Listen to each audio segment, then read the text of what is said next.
Schönen guten Tag, meine Damen und Herren. Herzlich willkommen bei der Firma Performance GmbH, wie er sich vorgestellt hat.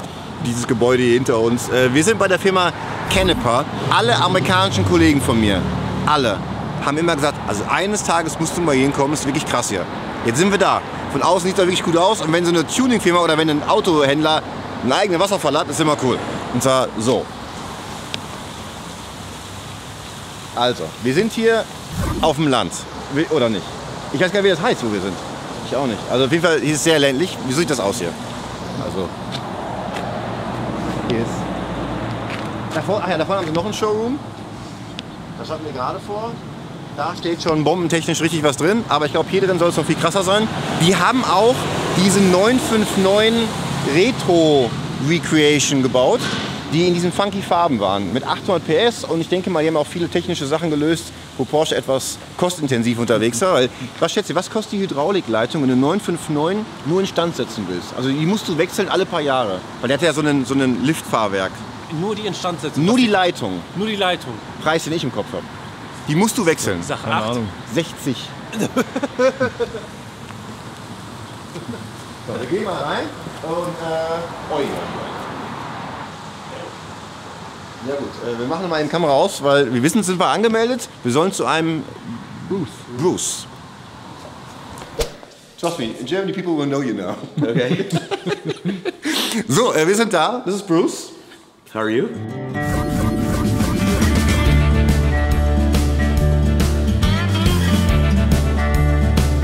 Pretty good, pretty good. We were waiting for a few minutes, but it's a very impressive shop, really. I mean, they're for sale, right? Yes. Okay, one first question. This Carrera GT is the prototype for the commercial pictures. It is. They're only one. Only one. That's not for sale. Okay, that's what I thought. Let's check it out. Okay. Weil, I will always translate a little bit. Sure. Der Carrera GT, der hier steht, das ist der Carrera GT von den Pressebildern, den es damals gab. Der auch in Frankfurt, right? He was on the IAA. Yes. Das ist das Auto, was damals als erstes Mal gezeigt worden ist, wo Porsche den Motor, der eigentlich ursprünglich für ein Le Mans-Fahrzeug gedacht war, in das Straßenauto baute und das war der Prototyp. But this car is not driving, right? It does. It does. Yes. It's not allowed to be driven on American roads, but it's functional. So it's a complete car. It's all these buttons work. Not all of them, but all the ones that you need to work. Okay. No, very, very impressive. I just called my friends at Porsche to ask about the car because I was so impressed because this is normally a car what I would expect in Stuttgart. Right. And not here because it's the car. Yeah, it's the car. Exactly. Very nice. Then I got so many questions. So Canepa, the company itself, what do you guys do? So we do sales of basically high-end collectible cars, both road cars and race cars. And then, of course, my favorite car is Porsche. That's pretty obvious. It's mostly Porsche. And it has been for a long, long time. I mean, I go back to 1969, I drove my first Porsche, and it wasn't my car, but I got to drive a Porsche 911, just a 68 911L. And, I mean, I was hooked from that point forward. I understand you very, very well.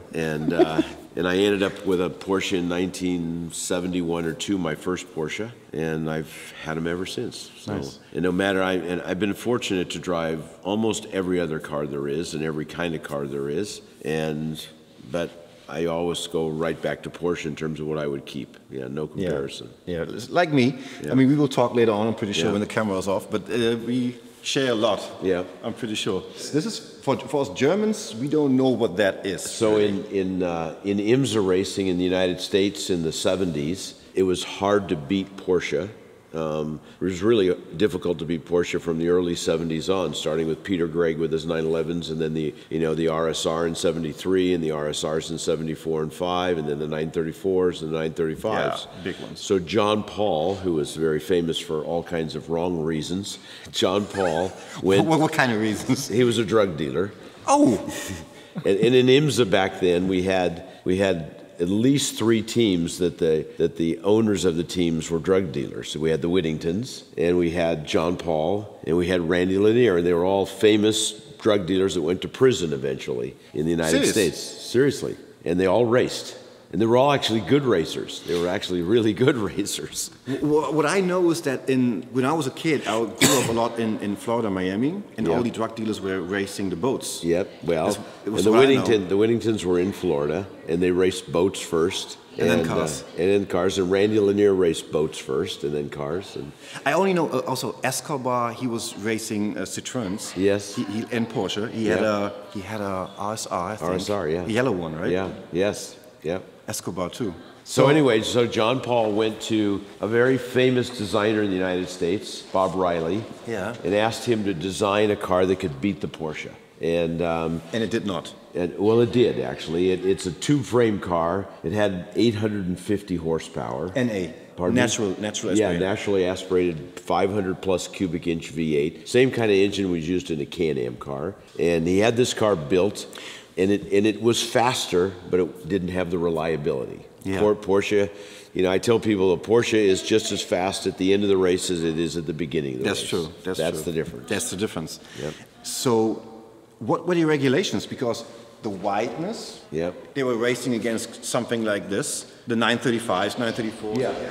So it's not so wide, but it's a little bit longer. The wheelbase is pretty much the same. So wheelbase and is it's longer. a real NA car. Yes. So what were the regulations? You can just build whatever you want? Pretty much. I mean, you had to fit, it had to have the silhouette of a Corvette, right? Which it does. Oh, like the Audi Imsas. Yes. Yeah. Ah, wo wir darüber gesprochen haben, ne? Die ganzen Sportquattros, der Audi, der Imsa GTO, den wir auch im Museum haben.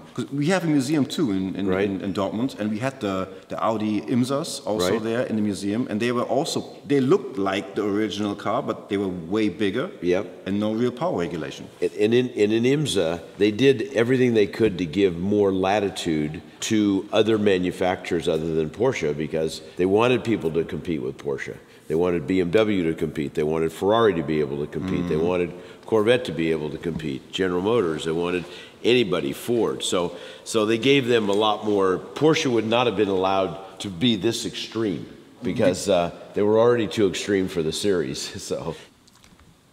So why do you why is the condition so great? We restored it. Completely, right? There were only 2 of these cars ever built, and one raced in the Trans Am series in the United States and one raced in IMSA. This was the IMSA car. So we purchased this car and it needed restored, so we took it apart and we restored it ground up, everything. And we do a lot of that here. And you do it in-house, right? In-house, all of it. You'll see that in the shops, yeah. Great, that's very, very nice.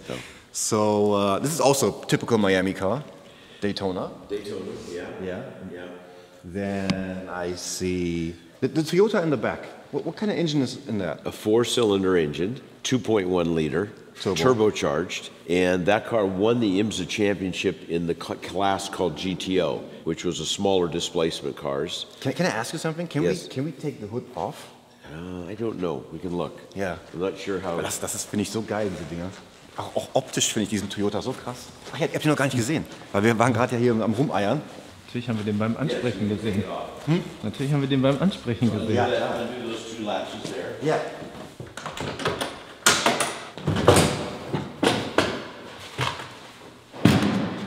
Okay, also was für Sie, I'm talk in German quickly. Okay. Also das war auch diese Imsa-Serie, aber mit kleineren Motoren, wo 14er Motoren erlaubt waren. Weil wo wir den vorhin gesehen haben, ich habe gedacht, das könnte ja V8 sein, weil typisch Ami, dann Imsa. Dann habe ich gedacht, ist es vielleicht die erste Stufe vom 1JZ-Motor? Nein, es ist ein 14er-Motor. Wir sehen einen riesengroßen Ladeluftkühler, der schon einen Teil der Front einnimmt, der hier runter geht. Dann sehen wir hier so ein Schubstangensystem hier unten, von dem Stabi von rechts nach links. Das heißt, es ist schon ein Full Tube Frame Race Car. What's the weight of these cars? This car probably weighs around 2,400 pounds. So about 1,150 kilos? Yes. Dann haben wir hier, klar, Abgasstrang ist gigantomäßig groß. Wir sehen einen relativ modernen, but you mod the turbocharger. This turbocharger is not that old. That's a way more modern turbocharger here. No, that's a Garrett. That's what they ran. Yeah, that's with the wastegate or with the blow-off valve internally in the housing? Yes. At that time? Dan Gurney was so far ahead of everybody with this car. The other cars were square tube frames. He built it all round tube. This car has a transaxle. The frame looks, if you take the body off, it looks like some kind of Formula car. Yes, that's the way it was. Wow. Also es ist super modern, weil diese Art Schubumventil kam im Golf 7 GTI dann irgendwie auf den Markt für die normalen Leute. So this car is what year? This car is 86. 86. Dann sehen wir hier die Inconel-Anlage, also wirklich toll beschichtet, ein Long-Tube-Krümmer, der Zusammenführung ganz kurz vor dem Abgasgehäuse hier, mit V-Band-Schelle zu der Zeit schon. Hier auch V-Band. Dann geht der hier unten so durch, dann sehen wir hier auch schon eine Lambda-Regelung mit drin. Wahnsinn. And this engine, this 2.1 liter engine was making 650 plus horsepower then. How much? 650 horsepower. Four-cylinder. Four-cylinder. In the GTP version of this car, the prototype version was making 1,000 horsepower. With the four-cylinder? With the four-cylinder. But only for 2.5 minutes. Yeah. Actually, it won a lot of races when it ran. It was very successful. It's a great, cool-looking car, to be honest. It is. Yeah, it's the coolest Japanese car in the building, yeah, for sure. And what's the value? What's the price of something like this? This car is probably worth around $1 million US. Because it's the car. This is the car. It's the championship car, and the only other car is in Toyota's museum. Yeah, the in Germany too, because in Germany we have a big Toyota facility where they develop the Formula 1 cars and all this. And when I was there a few months ago, they had something like this looking. Yeah, you know, the typical paint job and all this. They ran two cars in the series. Yeah, Willie Ribbs drove the other car, so it's probably the other car. So. This was the championship car. And in Tokyo we saw something like it. Right. Great. Because for us Germans, we don't know these type of race cars. We don't see this. Sure. What we race normally is metal body cars, maybe all the Porsche time when they went to America to race. Exactly. And also in Germany. But something like this to mod these Jelly cars, to pump them up so extreme, we never had that so much. Aber wirklich, das Auto ist vom Aufbau her wirklich eine Sache, die ich super gerne machen würde, weil es super simpel eigentlich ist. Es sind wirklich immer nur Dreiecke, die zusammenführen. Der Stoßdämpfer steht ganz linear gerade hier in dem Ding drin. Nochmal nach vorne hin, dann haben wir den Ladeluftkühler drin hängen. Klar, der Innenraum ist extrem geschützt, dann halt Transachse, was er gerade meinte. Die Durchführung hier geht hier hinten zum Getriebe durch, dort wird geschaltet. So this engine is running around in PSI 30, 40 PSI at least. Yeah, at least, yes. At least. Yeah. Also the wheel design is pretty cool. Yeah. It reminds me of the C9, the Mercedes C9. Well, keep in mind that when Dan Gurney built this car, he was building Indy cars. So that same team that built the Indy cars designed this car rather than the conventional kind of racers that were doing sedan cars. Yeah. So very different. Also, die Balance muss so krass sein. The balance has to be great because you have a small four-cylinder. Du hast einen kleinen Vierzylindermotor, der schon nicht viel Gewicht hat. Den schiebst du nochmal vor die Vorderachse. Siehst du? Der endet hier. Ja. Davor. And you have transaxle. So it must be a balanced it's monster. Ideal. I raced it once in a historic race against all of the Camaros and the Mustangs and the cars that were of that era, and it easily won. Yeah, Boost. Yeah. Boost always wins. Okay, let's put it back on then. We can leave it off. That's fine. Sure? Yeah, give me the pin on this. That's fine. Keep the original pin.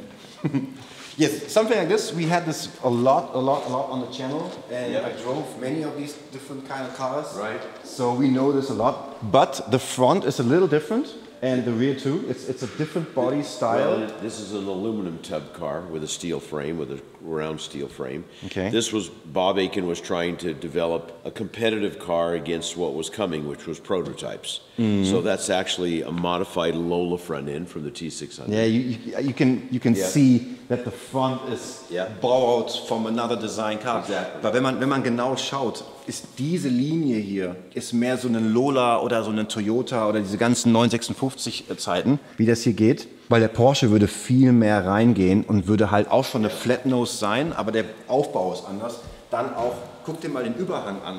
So, also hier hast du die Vorderachse, ne? Und normalerweise wäre er hier ungefähr vorbei, aber der Überhang vorne ist so lang und generiert auch so viel Downforce. This must be more downforce than the 935s or 934s.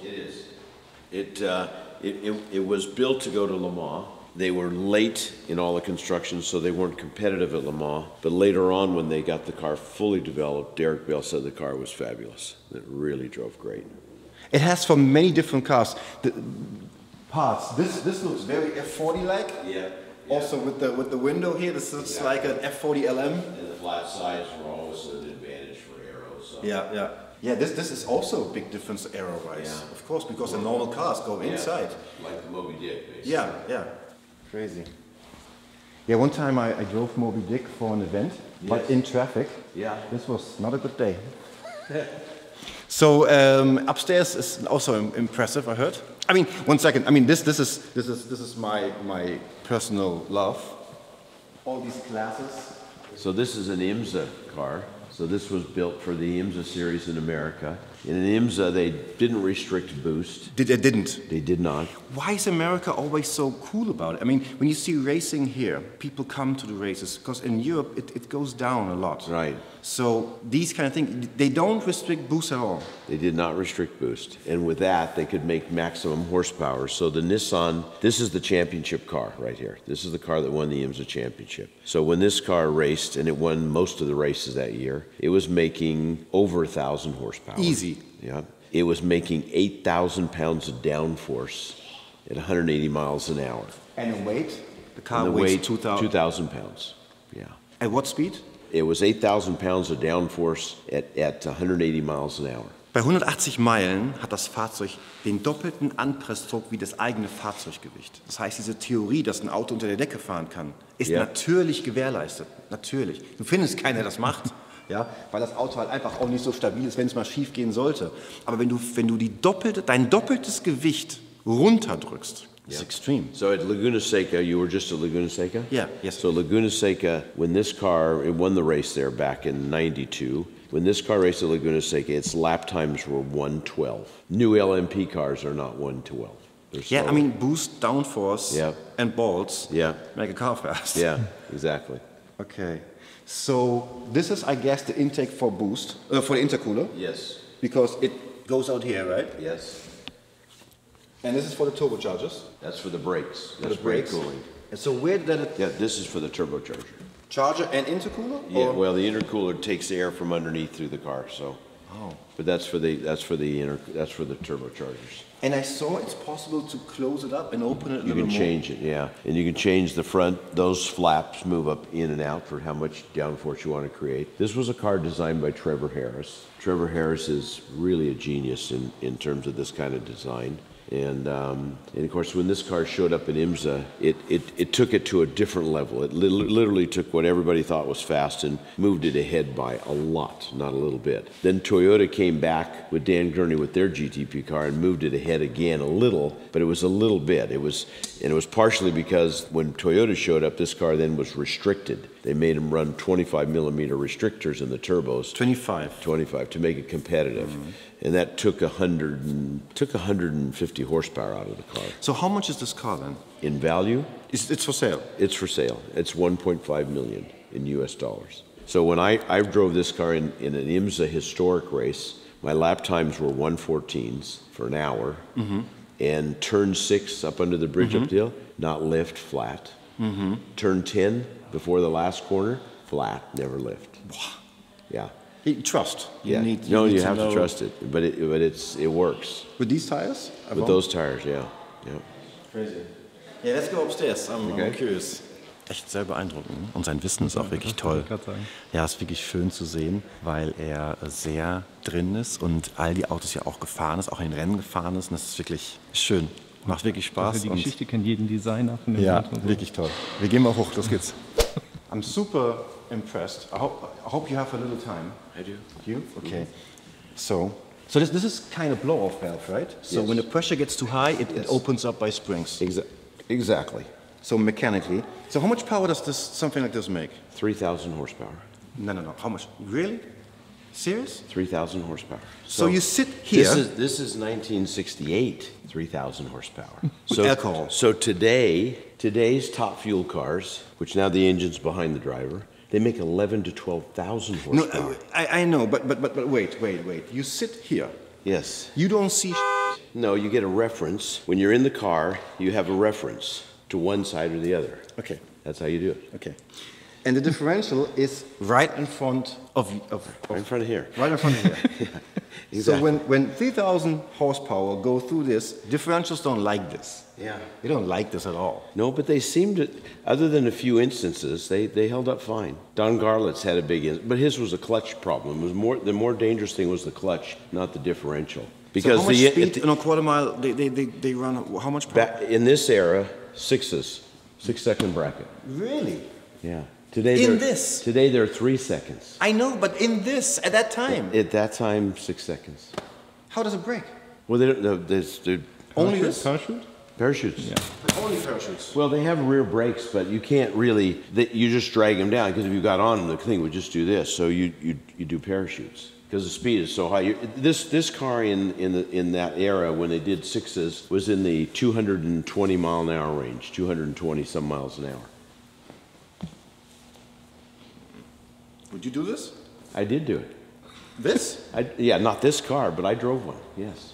And you enjoyed it? Yeah. But I like to turn. Me too. This is not, I just wanted to try it. I worked for a person that built these, so that was famous. So I wanted to get to try one. So it's an amazing thing. Totally amazing thing. Crazy. And this? So this was built in our shops in '79 to take to Pikes Peak. Okay. It weighs 1,000 pounds. 1,000 pounds? 1,000 pounds ready to go. So it's a limit, no. It's light tubing. Yeah.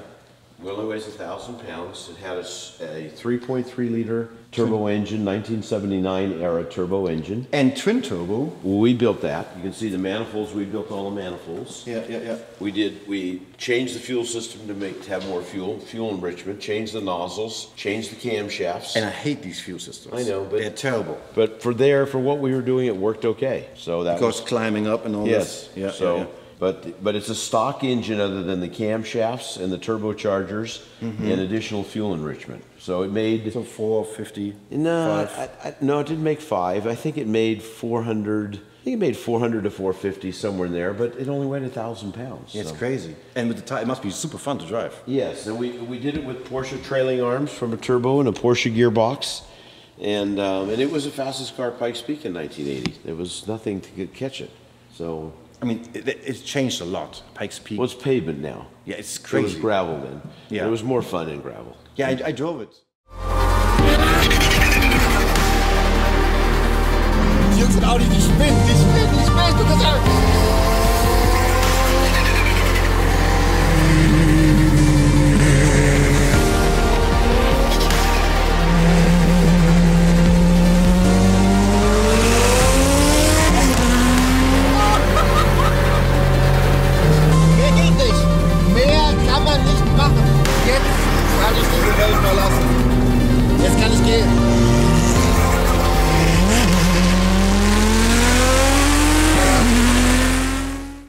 Ago it was yeah. So and then I drove this car in 1980. Yeah. And then I drove that truck in 2000. You drove the truck? Yeah. Kenworth hired me to drive the truck, and we set the record. Mercedes had the record. We took the record. For trucks or for trucks? Yeah, but it was fast. It was 13 minutes on gravel. It was really fast. The truck weighed 13,000 pounds.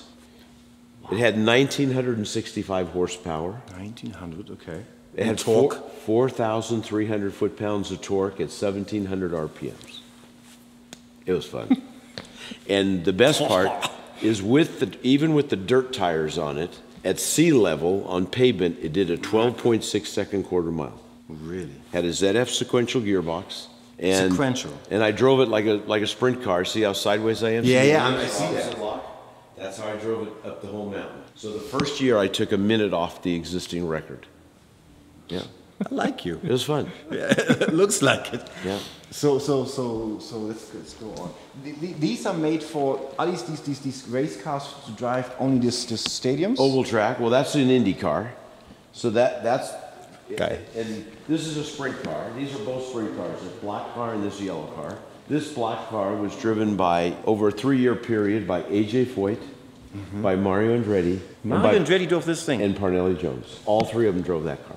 That was a very famous car. It was owned by the Stapps, who built the best cars. This was they called them their house car, right? The car that they built, and it was their in-house car that they would have the best guys drive. And this is because of the cornering? You're sideways. Ja, weil du die Dinger immer quer fährst, in eine Richtung. Guck mal, der Sitz ist so geformt, dass du halt dich da reinlehnen kannst und die ganze Zeit, so the alignment was made to only go. Yep, left. You're sideways all the time. So this was from the 60s, and each year one of those people drove it. A very famous car. This is One of the factory Lancia cars. Is it really? Yes. Because it looks so much wider. No, that's one of the team cars from that era. Wow. The wheel design is crazy. It looks great. Yeah, Speedline built those wheels back then. Which And magnesium, right? Huh? Magnesium. Magnesium, yeah. Is this the engine supercharged and turbocharged? Turbocharged. Only turbocharged. Yes, turbocharged. 4 cylinders. Komm mal her, komm mal her. Yeah. Ist das geil. So you have all these cars here to have them. They're not for sale. They're not for sale. I've been kind of building this group of cars for 30 years or so. So you drive them and build them. I drive some of them. I don't drive them all, but there's a handful of these cars that get driven regularly. I'll show you. Still. Oh yeah. Okay. And there's cars I like. I mean, because I like all kinds of racing. So I like stock cars, and I like road racing, and I like drag racing, and I like Bonneville and dirt, and I did a number of things. I road raced, and I drove sprint cars. Those sprint cars, I raced those for 6 years. In fact, the first one I raced is here. May I ask you how old you are now? I'll be 74 next month. I'm still driving too. Yeah. Nice. Very nice. Okay, let's go over there, please. I saw there's a 2.85 liter V8 with 800 something horsepower from 67, this one? Yeah, which was the engine they used in the Indy cars in that era. And we have the Indy car here that has that engine in it. We have one. So this is a sprint car. So this was just used on the dirt tracks, the oval tracks, quarter mile, half mile, mile tracks. And this was a championship car. This person was one of the best there was. He didn't survive these cars, but he was really good. But I mean, I'm amazed how clean they are. Every car is super clean here and they polished this. You did this afterwards or while they were racing? That's how it was. This is exactly as it was when it raced in 61. Exactly. So they took their time to polish everything to make it nice. They did. They like things nice. In America, that's typical. This is different. This car is longer wheelbase. Okay. This car has a larger fuel tank, which is under that tail. No, that's the oil tank. It's oil? Yeah, that's oil. This is a fuel tank. This is called a dirt champ car. And dirt champ cars raced championship races, like the Indy 500. Okay. And they raced on dirt. So this car here's a picture of it at the Hoosier 100, which is a mile dirt track in Indiana, right here. 1 mile. 1 mile, and that's Parnelli, and he drove this car all the time. So he won that race. This car. This was Agajanian's car, and Parnelli was the driver. He was the only driver in this car. So he won the Hoosier 100 twice on a Thursday night, the same week as Indy 500, and there it is getting ready for the Indy 500. Same car. Same car? Same car. They would change the tires, they would change the shock absorbers, they would change the gears in the gear for the gear ratio, they would change the torsion bars in the back, and then go. Indy. 4 cylinders. 4-cylinder, an Offenhauser engine. 270 cubic inch Offenhauser engine. They ran on methanol. And they make 400 horsepower. NA. NA, yes, normally aspirated. And because it's longer, it has a clutch, which they don't have in this car, and it has a 2-speed transmission, a low gear. So you shift here again? Well, but you only shift to get out of the pits once. And then you stay. You have a low gear to get going out of the pits, and you shift. You shift before you ever go through the inside corner of 2. Weil, komm her, Leute, also du schaltest halt hier. Ja, und Wahnsinn. Aber er sagt gerade, du schaltest halt einmal, um rauszufahren aus der Box, und dann schaltest du in 2 und dann bleibst du in 2. Und dann fährst du. And then this era of cars changed to this era of Indy cars. Bigger. So, but the engine offset to the left side, the weight to the left side. So for oval track. So this became what was called a roadster. And it's a 2-frame car like this, but then the engine sits to the left, the driver can sit lower. It's not sitting up like this car. So drive shaft, everything passes the driver? Right by, you can see it in there, it goes right by the driver. And this particular car finished second at the Indy 500 in 1953. 1953? 1953. The cars are in an absolute amazing condition. So they're the original tires from back then? Original tires, yeah. Also Leute, ich weiß nicht, ob man das über die Kamera so sieht, aber der Zustand des Lackes, jedes Detail sieht aus wie neu, aber die Reifen sind halt die originalen alten. Das ist so eine geile Kombination. Die Autos sehen wirklich fantastisch aus. Okay. Very simple engine, right? Yeah. Very simple. So this is nice. And that's an Indy car from 1991.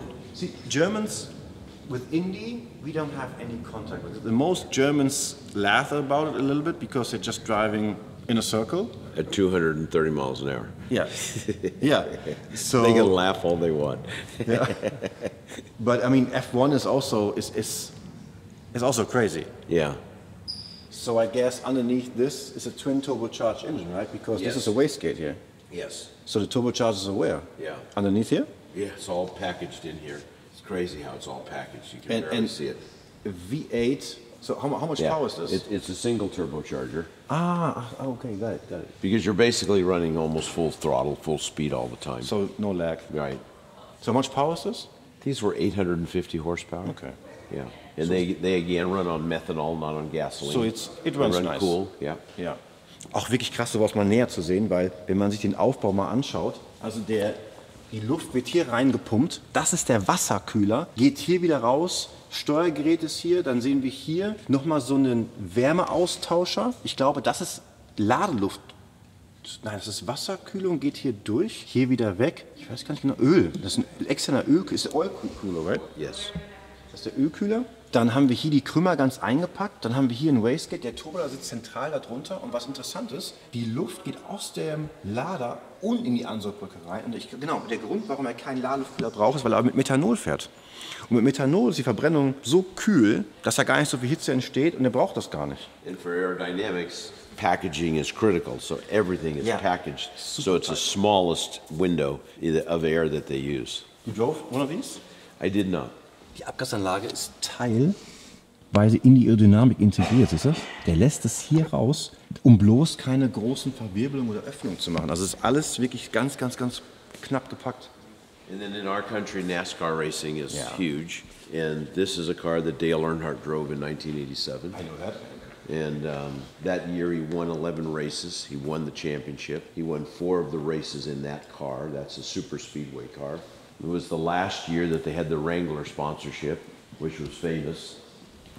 They're also clean. Yeah. Yeah, we restored this car. We restored more than half of these cars that are in here. Guck mal hier rein. Also du willst einen blauen Innenraum, guck dir das mal da hinten an. Wow. Als ob der Wagen durch ein blaues Becken gefahren wäre. Das ist ja... There's cooling for his feet. Yes. Guck mal, das ist seine Füße werden gekühlt. Yeah. Because the headers were too close, I guess, right? Yeah. This exhaust goes out here. Yep. And back then, no cooling systems, no cool suits or anything. So And how much power does something like this have? these cars were making 750 horsepower then. Today they're making 950 horsepower. So I saw this car, I think before in LA in the exhibition from the big car museum in LA. Peterson. It's been there, yes. Yeah. Yeah. So it's the SoCal Coupe, and it raced Bonneville, land speed record car, and it raced drag racing. And it went 173 miles an hour in 1953. How much miles? 173 miles an hour in 1953. Pass mal auf. 278 km/h. 278 Ks. Yeah. Can I open the door? Yes. No way. No way. That's the gas tank, that can right there, that yellow can. No, that's water in the back, because it doesn't have a radiator, because that would be aerodynamically inefficient. So that big tank is water. Yeah. That's your gas tank right there, and that's the battery right behind the gas tank. Of course it is, right? Of course it is. Safety first. I didn't know. I think it's because of balance also, right next to the driver. Welded here. Yeah. Abgesägt. So this weighs nothing. No.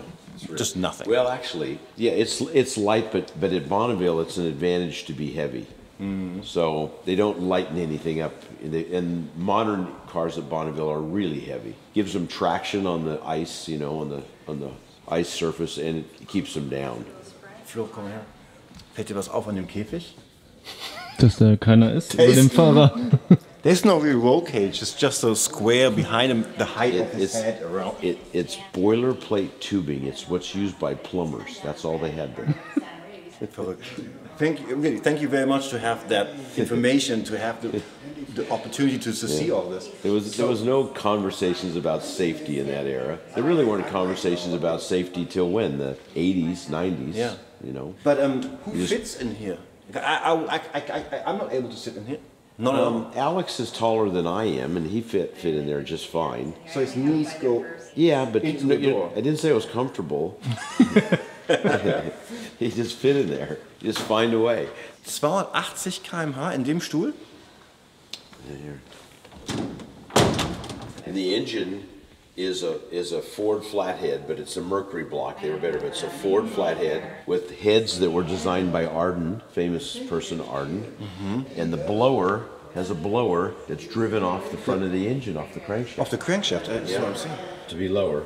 And then 4 Stromberg carburetors, just old Stromberg carburetors, 4 of them instead of 3 or 2. I gotta explain this. Also komm mal her, das ist wirklich krass. Damit das Auto aerodynamisch flacher war, haben die den Kompressor, ja, den Blower, vor den Motor geschraubt. Normalerweise sitzt sowas immer oben drauf, okay? Das Teil ist hier vor mit so einem Case an der Kurbelwelle dran. Saugt hier über die 4 Vergaser rein, stößt da aus, das ist eigentlich umgedreht und geht so in die Ansaugbrücke. Also geht da raus die Luft, hier oben rein und dann in diese Ansaugbrücke rein. Hier ist wieder dieses Federsystem mit dem Blow-Off, siehst du das? Hier hinten sind wieder die kleinen Federn.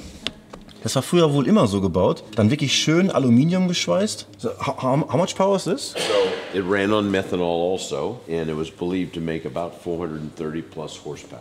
That time. In 1953. Yeah. When you think about a Porsche Turbo made around 300 the first time. Yeah, in 76. In 76. Yeah, no, it's... That's crazy. I mean, this started out as a 34 Ford, and then they just chopped the top. But that's pro chopping. Yes. Because the normal height, I would say, is around here. Yeah, exactly. Yeah. Well, you don't need to see out the side. No. Hopefully, you only see out the front. I saw this car also before. So it's also a famous car. Richard Petty only drove Fords 1 year. Richard Petty. Richard Petty. And that year, he realized that the Chrysler that he was driving, the Dodges, were not going to be competitive. So he went over to Ford, and they were more than happy to have him drive one of their cars. So he ended up driving a Ford. And then Riverside was a road race, and it was the only road race they did back then. They did all oval track races. They did Riverside, which was a great road race course. A full-time Winston Cup driver had never won a road race. Winston Cup is also from the comic movie, right? Like Cars. Yeah, well, yeah, but Winston Cup was, the cigarette sponsor was Winston, and it was the Cup Series. And so basically these drivers, these NASCAR drivers, the full-time NASCAR drivers like Richard Petty had not won a road race. Dan Gurney would show up and win a road race. AJ Foyt would show up and win a road race. You know, it was usually somebody from outside that won the road races. In '69, Richard Petty was the first one to win a road race. He did it in this car at Riverside. This is the original car? Original car. So you take the paint off, make the paint new? Yeah, we restored it. So. Also es ist ein sehr beeindruckendes Auto. Ich glaube, auch das kommt nicht wirklich rüber, weil es ist so diese riesen amerikanischen Karren. Aber guck dir mal an, wo die Räder stehen. Also wie der Stand so ist. Das heißt, es ist irgendwie flach, aber es ist wirklich lang. Also damit man eine Idee bekommt, guck mal her. 1, 2, 3, 4, 5. Das ist ein Riesenklotz. Das ist wirklich ein Riesenklotz, aber der ist ganz flach und der ist wirklich, wirklich breit. Und der Überhang, ne? And this car these cars weighed like 3,700 pounds. Oh, that's light. It's heavy, 3,700. Ach, 37. 3,700 pounds. Okay. Not 1,3, 3,7. 3,7. So 1,600 somewhere, 700. Yeah. And drum brakes, not disc brakes. And I didn't think about it, but back in the time, all these are not stickers. So somebody comes and paints it on the car. With a brush, correct. Come here. Yeah. Man sieht's, ne? And no power steering, no power brakes. I mean, it's kind of like driving an old truck. What is this here? There's a little ventilation on some coolers. Is that fuel cooling? That's cooling. That's a differential cooler for the rear differential. Okay. Then double shock absorbers in the rear. Yeah. They couldn't get good shocks for the weight, so they just doubled them up. Yeah, I love this. Yeah. I was just looking for one. Bei mobile.de waren auch welche drin, so mit den Bodykits. But this is not typical for America, right? No, this was one of the team cars from Europe. It was in America, bought it from Italy, and then raced it over here in stuff, so. Pikes Peak, right? He didn't take it to Pikes Peak. No, but he took it to just road courses and stuff. Okay. Weil was hier krass ist, der Motor ist längs eingebaut hinten. Du hast Heckantrieb. Ja. Hinten drauf. Und was ich... You saw the angle of the drive shafts? Yeah. That's not good. Die Antriebswellen, wir machen uns ja mal bei dem R8, bei dem G3-Projekt Sorgen um die Antriebswellen. Die Antriebswellen stehen so hinter. Yeah. Well, luckily it's only 100 horsepower. Yeah, that's true. No, beautiful car. Yeah, and these boys, we see them a lot in Germany. Come here. Yeah. Unsere alten Kollegen. This is exactly the car that I drove. But there's so many of them. Well, and this car had, yeah, there's only 5 of them total. Original cars. Yeah. They only built 5 originally, and this one had 4 race wins. Okay. So. And it's empty. Huh? It's empty, right? Oh, no, it's a complete car. No, complete car. It's on this side. No, I know, but the second entry is open, complete without any tubing. Oh, yeah, it's open, yeah. See? Yeah. I think there was a little... No, that's how they are. On these cars, that's how they are. And 2-seat version. Yeah, but that was required in those cars to have that second seat. The ECU's behind the seat, right? Yeah. Yeah, nice. And then this is a Trans Am car from America in 1970. Roger Penske ran these cars, and they won the championship. The Penske? Roger Penske. The guy... Yeah, Penske. Okay. And Mark Donohue drove that car. Who drove the Porsche 917s? This. Drove that car. And they ran, that Trans Am series was American muscle cars. It was Mustang and Camaro and Dodge Charger and all the different muscle cars, Pontiac Firebird and AMC Javelin. And they all raced these American cars with 305 cubic inches, 450 horsepower. They all weighed about the same, 3,250 pounds. And it was a series, and it was the most competitive series in America because all the drivers, it was Mark Donohue, Parnelli Jones, Jim Hall, Swede Savage, Dan Gurney. It was the who's who, George Fulmer, all the famous drivers that drove everything else drove in that one series, which they don't do things like that anymore. No, drivers no. are specific to companies and some sponsors. drivers don't want it anymore. So yeah, but back then they would all drive these no matter what else they drove. So. Didn't Audi build a Trans Am car? Who? Later. Audi? Later, Yeah, yes. okay. Yeah, later they did, the four-wheel drive car. Around then 13, 14 years later. Yes. Yeah, crazy. Well, thank you very, very much. Oh, no, this is also unique. I mean, of course, 917, immer wieder schön. Aber der Kollege hier ist auch sehr anders. Guck mal, die Versteibung von dem Sitz hinten. Wieso? Der Sitz ist hinten mit so einer Verstrebung, mit so einer Verstiftung nochmal da dran gesetzt. So this is a K4, and Kraemer only built 2 K4s. And this car started out as the Jagermeister car in Europe. Oh, okay. When Kraemer had it, and then he sold it to John Fitzpatrick, and John Fitzpatrick won 6 races in the United States with it the next year in IMSA. And then repainted. Well, he painted it. This is how John Fitzpatrick had it. Yeah. Nice, very nice. Yeah. Komm her. Die Größe der Ladeluftkühler und die Anströmung der Ladeluftkühler ist auch wirklich fantastisch. So große Ladeluftkühler, 2 Stück. Guck dir mal die Leitung an, die weggehen. Siehst du das? Was für riesen Kanäle das sind, die von den Turbos kommen? Das sind solche Rohre in die Ladeluftkühler rein. Aber wie werden die denn angeströmt? Wo kriegen die denn Luft her? And this car's over 800 horsepower. Yeah, I know, they're huge power. Auch Wahnsinn, ne? Aber Kraemer Racing. My last name is Kraemer. Oh, okay. Ja. Dann sieht man so ein Ding. Auch die Ausmaße, ne? Guck dir mal an, wie schön das auch lackiert ist. Wenn ich in die Mitte stelle, jetzt Flo, ne? Genau hier ist blau, dann hier in der Mitte diese weiße Umrandung, also eine super geile Farbkombination. Ich muss davon ein Bild machen. Ich glaube, das finden wir bei uns mal wieder. Ich finde das sehr, sehr, sehr gut. Ich habe sogar mitgedacht, ich habe schon Fotos für dich gemacht. Ja, weil es ist echt mein Style. Das ist genau mein Ding so. Sieht echt gut aus. So you said you have also a workshop? We do. We have a Okay. workshop. A couple other things. So that's Porsche's first RSR in '74, which ran Le Mans and all the other races with Fitz mostly. This is the first car I ever road raced. This 934.5. 78.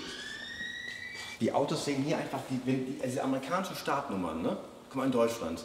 Da ist eine Startnummer da drauf, wie siehst du auf dem Ford da hinten, auf dem Orangenen? Mhm. So, das ist eine Startnummer in Deutschland. Das ist eine Startnummer in Amerika. Ja, hier gehört die Startnummer mit zum Design. Das auch mit zum Design, auch mit diesem Schatten, dann ist das mit Outlines und dreifarbig und allem drum und dran. Und auch diese Kultur, die hier ist, wie viel Liebe die haben für die Lackierung, für die Sauberkeit, für die Kultur vom Motorsport. All die Rennfahrer, die er aufgezählt hat, wie viel Begeisterung er für die mitbringt und wie viele es davon gibt. Und vor allen Dingen sind die Rennfahrer hier ganz viele Rennen gefahren. Das heißt, die sind in der Serie gefahren, in der Serie gefahren, hier sind sie aus Spaß gefahren, dann sind sie das nochmal gefahren. Das ist ja bei uns gar nicht so gewesen. Also die Kultur Motorsport ist hier wirklich sehr hoch angesiedelt, obwohl für lange Zeit die Amerikaner ja auch Autos gebaut haben, die für uns Europäer nicht so tauglich waren. Ich meine, wenn man jetzt hier guckt, hier oben ist eigentlich ein großer Teil eigentlich europäisch und ein kleinerer Teil davon ist amerikanisch. Aber die Kultur im Motorsport ist bei den Amerikanern hier, also wirklich hier und was Tolles, das bleibt hier. So you would also say that the culture of racing in America stays high. People still love it. People still love it. In all kinds of racing, from grassroots racing, midgets and sprint cars and super modifieds, all the way up to Indianapolis, road racing on the other side like IMSA, NASCAR racing, drag racing, you know, a little bit of everything. Und bei uns geht nicht mal mehr zu DTM hin, technisch gesehen. Also wirklich schade. Also ich würde sagen, wir sagen erstmal für jetzt hier ciao und gehen noch mal in die Werkstatt, weil ich glaube, da wird viel, viel passieren, weil von der Werkstatt haben ja alle erzählt. Nicht von dem hier. Von der Werkstatt haben alle erzählt. Also, bis morgen.